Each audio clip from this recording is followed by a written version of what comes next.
wanna grow up, I'm a Toys R Us kid. They got a million toys at Toys R Us that I can play with. I don't wanna grow up, I'm a Toys R Us kid. They got the best for so much less, you really flip your lid. From bikes to trains to video games, it's the biggest toy store there is. Gee whiz! I don't wanna grow up, 'cause baby, if I did, I couldn't be a Toys R Us kid. More games, more toys. Oh boy, I wanna be a Toys R Us kid. After World War II, America and the world were changing a lot. The US was lucky because it wasn't hurt as much as other places by the war. This meant that the country was doing well. Cities were growing bigger and more families were having kids.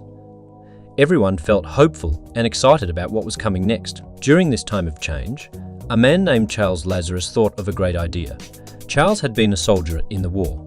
When he came back home, he wanted to start a business. He noticed that many of his friends and other people were starting families. They needed things for their babies like cribs and high chairs.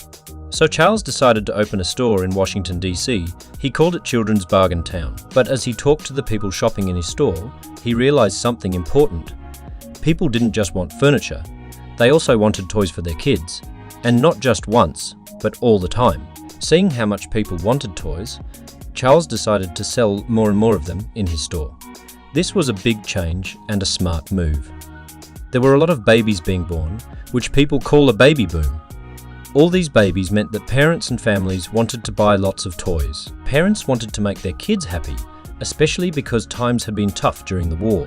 By the end of the 1950s, Charles had a new idea. He changed the name of his store to Toys R Us. The name was fun and made kids feel like the store was just for them. Toys R Us was a special place. Kids could walk around, see all the toys, and even play with some of them. It was like going on a fun adventure every time they visited. But Charles didn't stop there. He thought of even more ways to make Toys R Us better. He made the stores bigger and filled them with every toy you could think of. He called these big stores toy supermarkets. Whether you wanted action figures, dolls, games, or bikes, Toys R Us had it all. In the 1970s, something else fun happened. Toys R Us got a mascot. It was a friendly giraffe named Jeffrey. Kids everywhere loved Jeffrey. He was on TV, in ads, and he always told kids about the newest and coolest toys they could find at Toys R Us. By the time the 1970s were ending, one thing was clear. Toys R Us wasn't just a store. It was a place where dreams came true for kids. It was a place where families made happy memories. And all of this happened because Charles Lazarus had a dream and worked hard to make it come true.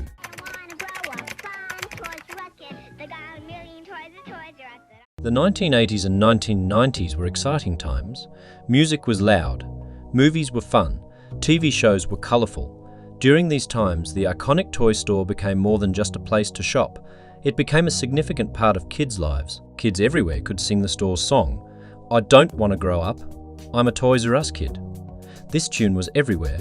On TV, the radio, and even in schoolyards. It told everyone that this was the ultimate destination for fun. But it wasn't just the catchy song. The store did many things to attract families. The spaces were vast, filled with every imaginable toy. These locations were like toy supermarkets. If a child had a toy in mind, they'd likely find it there. In the 1980s, video games became all the rage. Recognizing this, a special section was dedicated just for gaming. Youngsters could see the latest games and even try some out. Many remember getting their first video game from this beloved store. However, as it grew in popularity, other retailers took notice.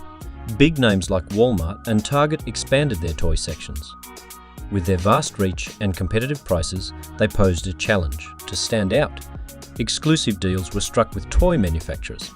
Certain toys could only be found there, drawing families in search of the latest and coolest items. But as the digital age dawned, shopping habits began to change.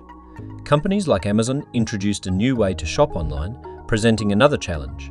People enjoyed the convenience of shopping from their couches and having items delivered to their doorsteps. Understanding the need to adapt, the store ventured online.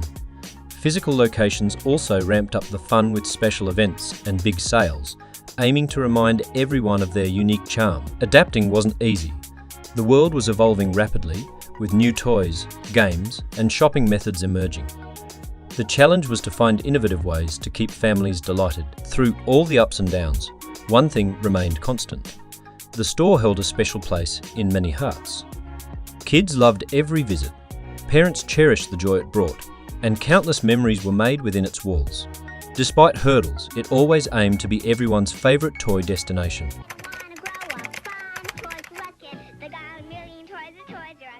As the 2000s began, Toys R Us felt the ground shifting beneath them.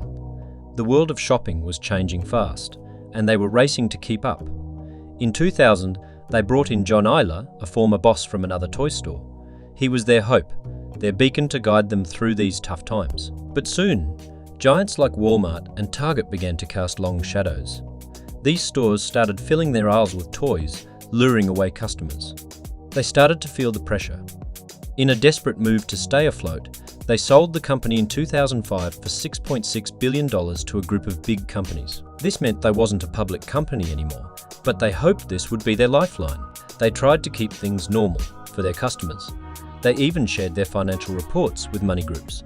And in 2013, in a bid to attract more shoppers, they kept their doors open for almost 4 days straight right before Christmas. Maybe it was the bad weather, or maybe times were just changing, but not enough people were walking through those doors. By 2014, they were throwing everything at the wall, hoping something would stick.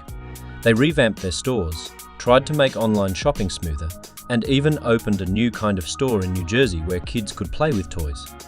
They hoped this magic would spread, and they opened more of these in other places. But 2017 felt like the walls were closing in. Money troubles were piling up, and they had to ask for legal protection. Debts were like chains around them, pulling them down. They needed cash, especially with Christmas around the corner. Year after year, they were bleeding money. The weight of their debts was crushing, and with giants like Amazon in the game, the future looked dark. Many believed that the massive loan they took when they sold the company was their downfall. It was like a heavy backpack they couldn't take off, making every step harder. The once mighty Toys R Us was in a fight for its very survival.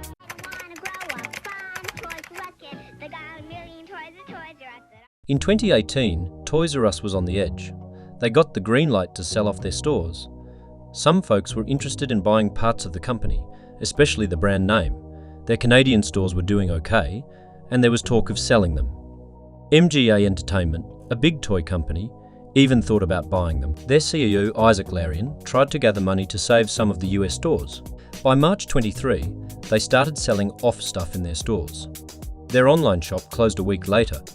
In April, a company called Fairfax Financial bought the Canadian stores for about $234 million.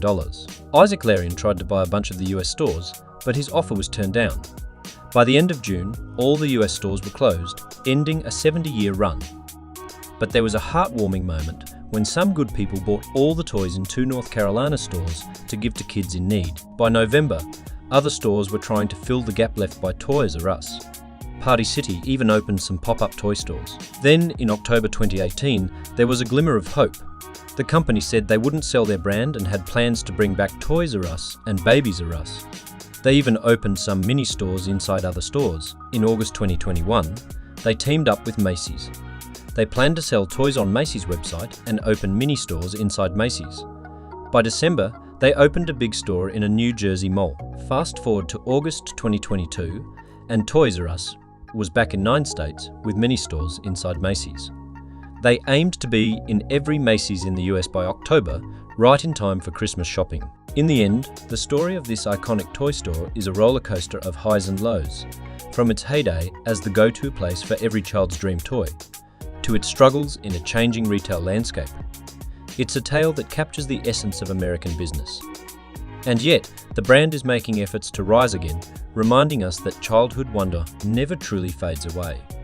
If you enjoyed this deep dive into the history of a store that has touched so many lives, don't forget to hit that like button and subscribe for more videos like this. Until next time,